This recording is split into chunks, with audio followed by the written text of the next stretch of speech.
ওরা অভিযোগ এনেছিল রাষ্ট্রদ্রোহ। আসলে রাষ্ট্রদ্রোহের কিছুই ছিল না, যেটা 124A-তে ছিল বাংলাদেশের পেনাল কোর্টের। 124A-এর কোনো রকমের ইনগ্রেডিয়েন্টস ছিল না, অর্থাৎ এখানে ছিল শুধুমাত্র ওদের যেটা এজাহারে ছিল শুধুমাত্র জাতীয় পতাকার অবমাননা।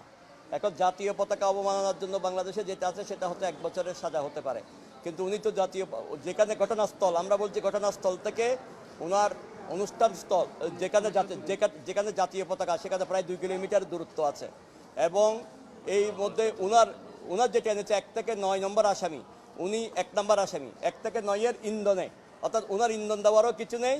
আর জাতীয় পতাকার উনি যেখানে সবসময় জাতীয় পতাকাকে সম্মান প্রদর্শন করে, বাংলাদেশের জাতীয় পতাকাকে উনি যতগুলো অনুষ্ঠান করেছেন, যতগুলো এই পর্যন্ত সমাবেশ মহাসমাবেশ করেছেন, সব জায়গায় উনি জাতীয় পতাকাকে সম্মান প্রদর্শন করে জাতীয় পতাকা নাড়িয়ে ওনার বক্তব্যের শুরুতে জাতীয় সঙ্গীত শুরু করে বাংলাদেশকে অকৃত্রিম শ্রদ্ধা এবং সম্মান দেখিয়ে উনি যেই বক্তব্যটা দিতেন চিন্ময়কৃষ্ণ দাস, সেটা হচ্ছে জননী জন্মভূমিশ্চ স্বর্গাদপি গরীয়সী।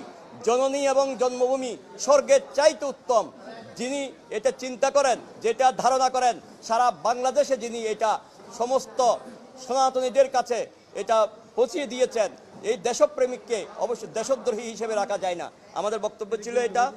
এবং হ্যাঁ, কোর্ট বলেছেন হ্যাঁ ঠিকই, এখানে 124-এর আমরা কোনো ইনগ্রেডিয়েন্টস পাচ্ছি না এই মুহূর্ত পর্যন্ত।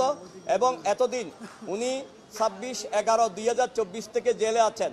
আর এখানে যেটা এজাহার করেছে সেটা হলো 25/10/2024, অর্থাৎ ওই থেকে দীর্ঘদিন ধরে কোনো রকমের পুলিশ রিপোর্ট নেই, কোনো ইনভেস্টিগেশনের কোনো রিপোর্ট নেই। এই যে এতদিন, আর উনি যে ইন্ধনের কথা বলছে, কোনো ইন্ধনের প্রমাণ এই পর্যন্ত এখানে কোনো হাজির করতে পারে যায় সরকার পক্ষ। এই জন্য সন্তুষ্ট হয়ে কোর্ট ওনাকে জামিন প্রদান করেছেন। আমরা সন্তুষ্ট আদালতের প্রতি, এবং বাংলাদেশে আইন এবং বিচার বিভাগ যে এখানে কাজ করছে তার জন্য আমরা অবশ্যই সবাই শ্রদ্ধাশীল। দিতে দিও না, ঠিক আছে? হ্যাঁ, ওখানে এডিশনাল অ্যাটর্নি জেনারেল অনিকার হক, আব্দুল জাফর, ওখান থেকে নিয়েন। আব্দুল জাফর, হ্যাঁ এডিশনাল 2 জন। আর ফরিদউদ্দিন খান ছিল ডিএজি, ওখান থেকে নিয়েন আপনারা, ঠিক আছে? Thank you.